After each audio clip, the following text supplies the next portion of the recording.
নমস্কার, রাধে রাধে।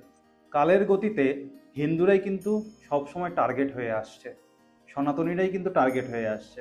কেন হচ্ছে জানেন তো? কারণ সবাই মনে করে যে হিন্দুদের উপর যা খুশি তাই বলতে পারি, আমরা যা খুশি তাই করতে পারি, হিন্দুরা আমাদেরকে কিচ্ছু বলবে না। কারণ ওই যে অহিংসা পরমো ধর্ম ব্যাপারটা যে আমাদের মাথার মধ্যে ঢুকিয়ে দিয়েছে, এই বিষয়টা। আর হিন্দুরা তো নম্র হয়, ভদ্র হয়।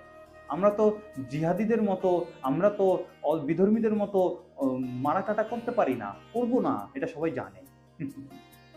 তার জন্য হিন্দুরাই সবসময় টার্গেট হয়ে আসছে, বুঝেছেন তো? একদিন আগে বললাম, কদিন আগে, দুদিন আগের কথা বলছি, যে আমি কোনো পার্টির হয়ে কথা বলছি না, এটা মাথায় রাখবেন। তাকে বললাম যে দেখুন, হিন্দুরা যেভাবে পশ্চিমবঙ্গ মতো জায়গা থেকে, নিজের গৃহ থেকে বিধর্মীদের অত্যাচারে পালিয়ে বেড়াতে হচ্ছে, সেই রকম জায়গায় তাহলে কিভাবে থাকা সম্ভব বলুন তো? সেই ব্যক্তি বলছে আমাকে, সেই ব্যক্তিকে আমি বললাম যে আজকে তাদের ঘরের দরজায় বিধর্মীরা জিহাদিরা গিয়ে অত্যাচার করলো, একদিন আপনার দরজায় এসে যখন জিহাদিরা দাঁড়াবে, তখন আপনি পালিয়ে কোথায় ভালো বাঁচবেন? আমাকে বলছে জিহাদিরা না আপনাদের দরজাতে গিয়েই দাঁড়ায়, আমাদের দরজায় তো আসে না। আমি আর কিছু বললাম না, আমি মনে মনে বলছি ঠিক আছে।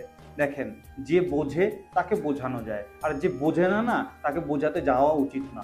ঠেলার নাম বাবাজি, ঠেলায় যেদিন বুঝবে সেদিন বুঝতে পারবে কত ধানে কত চাল। এই জন্য বেশি কিছু বলতেও যায়নি, বা তুমি বুঝে নাও। যেদিন জিহাদিরা দরজায় এসে দাঁড়াবে সেদিন পালিয়েও বাঁচতে পারবে না। তাই হিন্দুরা একজোট হও, এক হাতে শাস্ত্র অধ্যয়ন করো, আর এক হাতে শস্ত্র অধ্যয়ন করো। এটাই তো আমাদের ভগবান পরশুরাম আমাদেরকে শিখিয়েছেন। কদিন আগে ওনার আবির্ভাব তিথি ছিল, সেই আবির্ভাব তিথিতে আমি বলেছিলাম যে এক হাতে তিনি যেমন শাস্ত্র অধ্যয়ন করেছিলেন, আর এক হাতে অস্ত্রও অধ্যয়ন করেছিলেন। তাই হিন্দুরা একজোট হও, একজোট থাকবা, একবদ্ধ থাকবা, তবেই বাঁচবা। না হলে ভগবানের নামে তোমার গতি হয়ে যাবে। রাধে রাধে।